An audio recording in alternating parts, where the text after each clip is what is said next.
Hello readers, and welcome back to Tell Between Tales. Today we are going to be doing part 2 of my Polarized review of Wind and Truth. Part 1 was last week, and you can find that following the links. And that one is everything I hated about Wind and Truth, which is basically Brandon coming out with his woke agenda. And we are not going to be talking about that today. We've gotten all of that out of our system, mostly. And we are just focusing on the story of Wind and Truth and what I liked about it without focusing on that. This is going to be a spoiler-free review as much as I can make it. And this might be a little bit of a shorter review because I am making a day-by-day in-depth discussion series that I am going to be filming here shortly and hopefully getting that posted up for you. Hopefully I can do once a week. We'll see how my schedule is.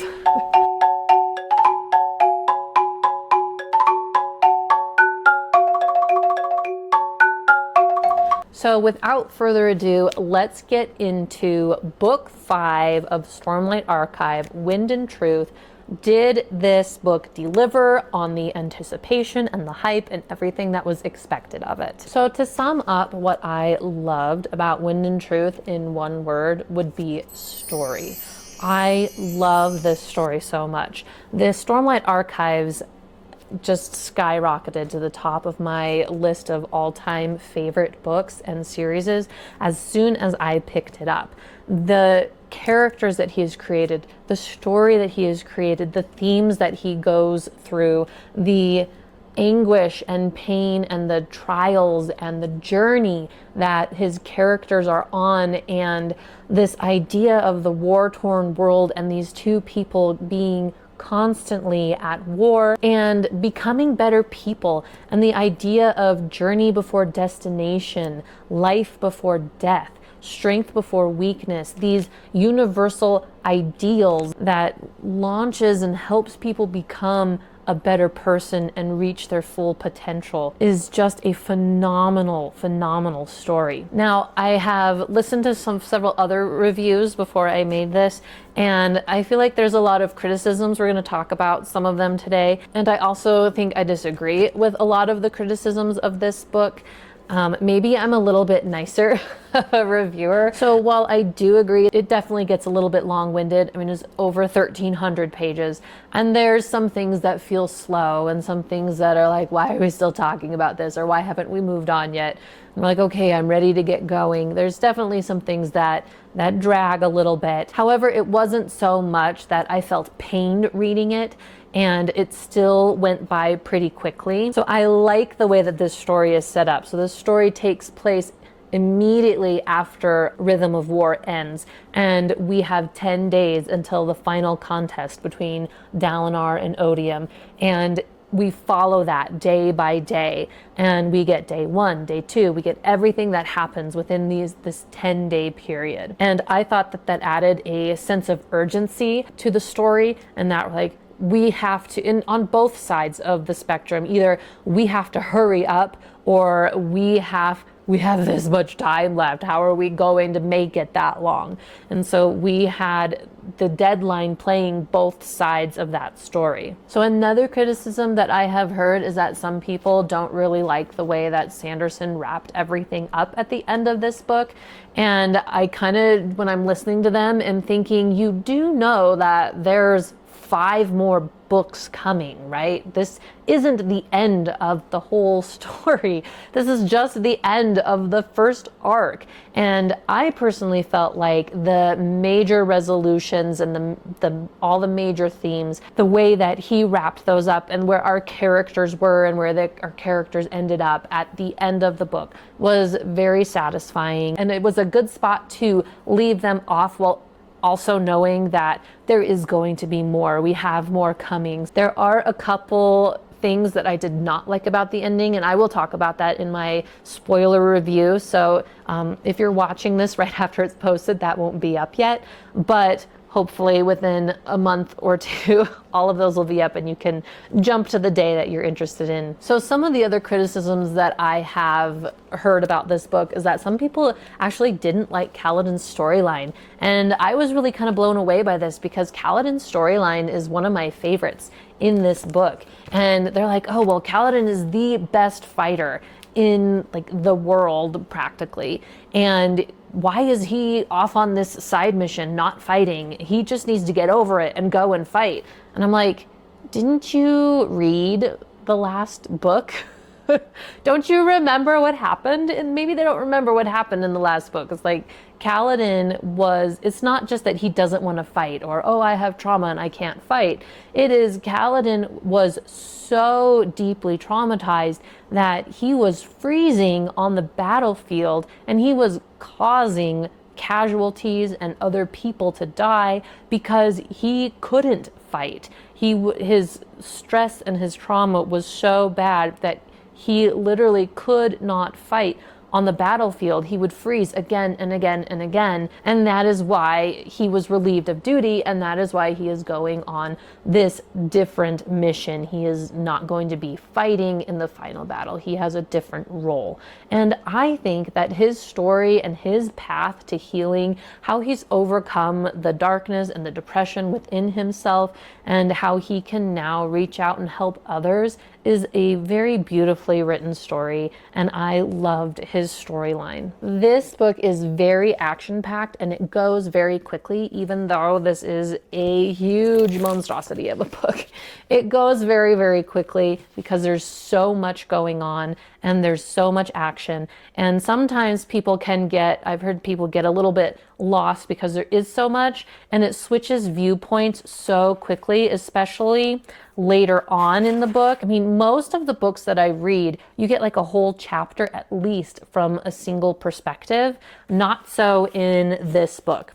In this book, you have lots and lots of these little breaks, which indicate that you're switching viewpoints. And within a single chapter, sometimes you can switch between 5 different viewpoints because all of this stuff is happening at the exact same time.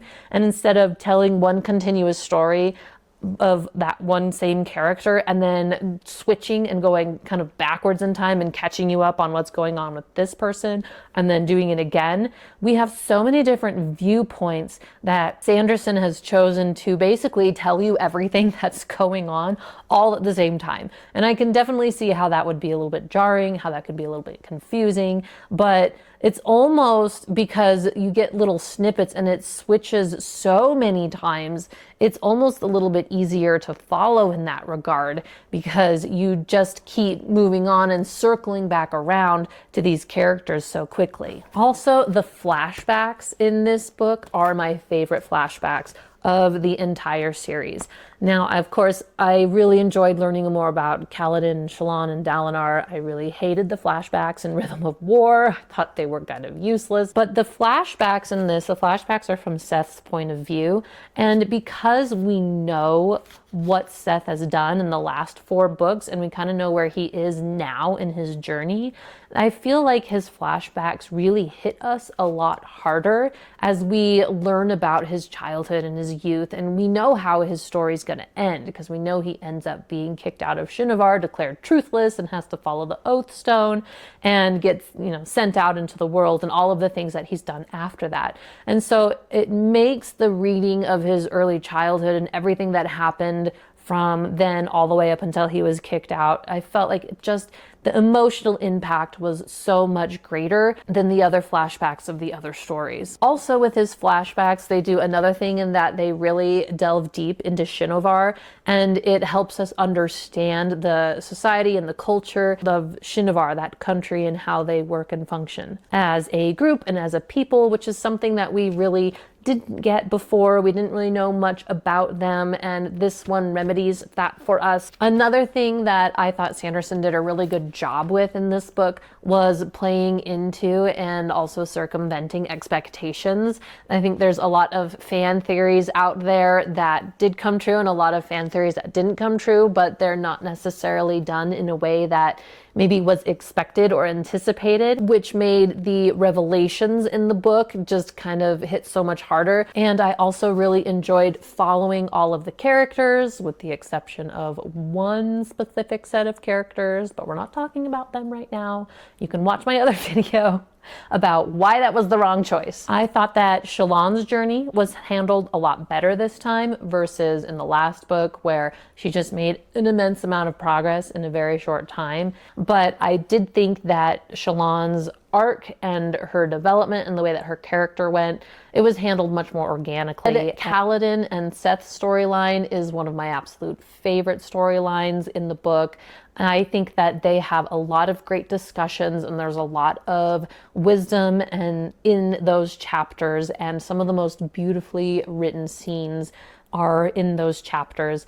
Adolin really shines in this book, which made me so happy, because Adolin is such a great character that seems to he gets a lot of flack because he's just such a good person.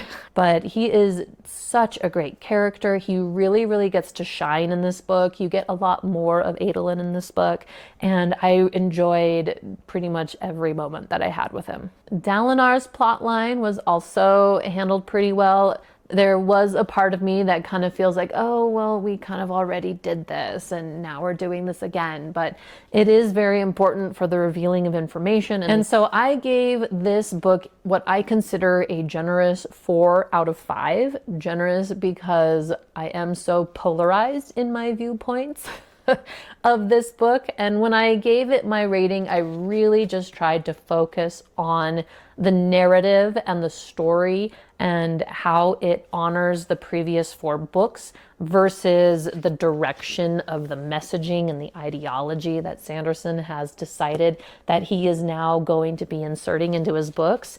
And so the 4 out of 5 stars reflects this book as a story and a narrative and how it flows and the way that the conclusion feels and all of that good stuff. I enjoyed this book. I read it really quickly. I loved the story. I'm satisfied with the main conclusion and the way that it ends. And I think that he did a really good job of wrapping everything up. It's not perfect.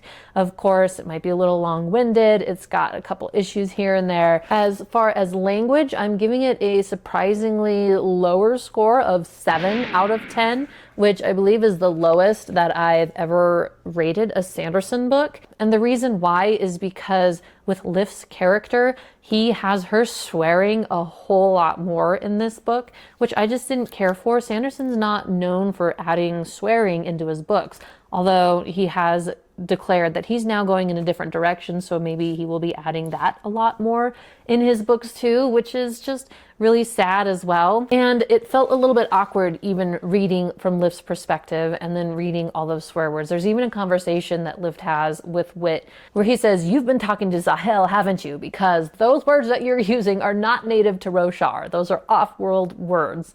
And so he even admits in the narrative itself that this is not normal language for his books, for Roshar. It doesn't fit, it doesn't belong, and yet he's giving them to Lift anyway. And I don't like books that have a lot of swear words in them, so that did bother me a little bit, but I'm gonna get off my high horse now and move on. So if you would like to discuss this book with me, if there's things that happen day by day, you can just go find my day-by-day in-depth reviews, which will be coming out shortly. I hope you join me in the discussion with those and let me know your thoughts down below, and I will see you next time. Thanks. Bye.